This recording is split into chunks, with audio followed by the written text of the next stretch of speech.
अंग्रेजी की एक कहावत है that the way to hell is paved with good intentions, यानी आप किसी का भला करने निकले हैं लेकिन सामने वाला उसको अप्रिशिएट ही नहीं करता क्योंकि बिन मांगे आपने मदद की है। अब कुछ कुछ ऐसा हो रहा है उड़ने की आशा में।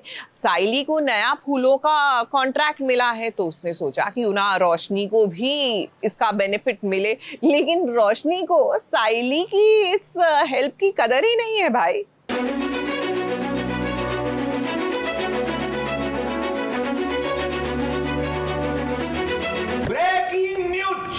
आज की ताजा खबर, अपने बहुओं को कच्चा निकलने वाली सास 40 लाख का मुनाफा सुनने के बाद ही पिघल पड़ी। बहुएं बनी डायन से देवी। वाह!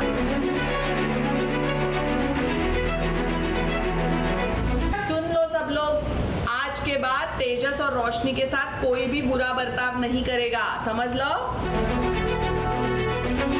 मैंने ये जान लिया है कि हमारे घर की असली लक्ष्मी ये है, रोशनी। मेरे को ना ऐसा लगता था कि सबसे फास्ट ना गिरगिट रंग बदलता है। आज मालूम पड़ रहा है कि इंसान तो और भी फास्ट रंग बदलते हैं। इस साइली के साथ अक्सर ये धोखा होता ही है। हिट करती हमेशा वही है, लेकिन उसका नाम कभी आगे नहीं आता है और ना ही उसे कभी कोई क्रेडिट देता है। इस घर में केवल सचिन है और बाबा, जो साइली को जानते भी है, पहचानते भी हैं और उसके काम को लेकर उसे हमेशा अप्रिशिएट भी करते हैं। अभी 5 साल तक तू ये काम करेगी तो मतलब तू कमाएगी कम से कम 1,23,75,000 रुपया कमाएगी। उसके 5 साल में सीधा करोड़पति। क्या बात है, मस्त।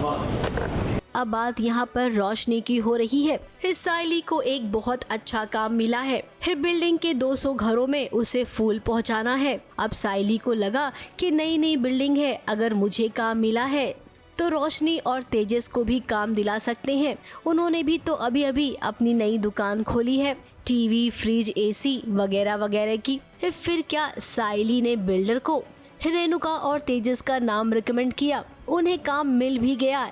और यहाँ पर देखिए घर वालों के सामने आकर रोशनी कितनी शानी बन रही है। इस शानी बोले तो बहुत चालाक बन रही है। साइली एक जगह जाती है एक बिल्डर के पास, जिससे उसे एक कॉन्ट्रैक्ट मिलता है फूल देने के लिए हर फ्लैट में। तो वो फ्लैट्स है 275 कुछ, और उनको अप्लाइंसेस चाहिए एंड ऐसे कुछ तो अप्लाइंसेस जो घर में लगते हैं वो अप्लाइंसेस चाहिए। तो वो रेकमेंड करती है कि मेरा और तेजस का शोरूम है, तो उस वजह से वो जो बिल्डर है वो मुझे बुलाती है। तो बट वो बिल्डर मुझे ऑलरेडी जानती है because she is a regular client of mine, और इस वजह से हमें वो कॉन्ट्रैक्ट मिल जाता है। वो घर वालों को नहीं बता रही है कि उसे ये काम साइली की वजह से मिला है। इधर तो वो अपना ही गुणगान कर रही है। अब रेणुका के सामने रोशनी को अपने नंबर जो बढ़वाने हैं। एक्चुअली रोशनी का प्लान ही ये था, क्योंकि अभी रेणुका इतने टाइम से रोशनी से जो नाराज़ थी, तो अब रोशनी का प्लान था कि कुछ ना कुछ तो करना पड़ेगा, कुछ तो पैसे लाने पड़ेंगे घर पे, तब जाके रिस्पेक्ट मिलेगी, तब जाके पहले जैसे रेणुका बर्ताव करेगी। तो ये उसका मोटिव था कि रेणुका को खुश करना है। कोई नहीं रोशनी, ऊपर वाला है ना, वो सब देखता है। और वैसे भी अभी आपके लिए क्या ही कहा जाए, आपका पाप का घड़ा भर गया है जो किसी भी वक्त फूट सकता है। उस वक्त ना ही रेणुका आपके काम आएगी और ना ही कोई और काम, अगर कोई आएगी तो वो साइली ही होगी। मुंबई से रिद्धि जैन के साथ एबीपी न्यूज रिपोर्ट।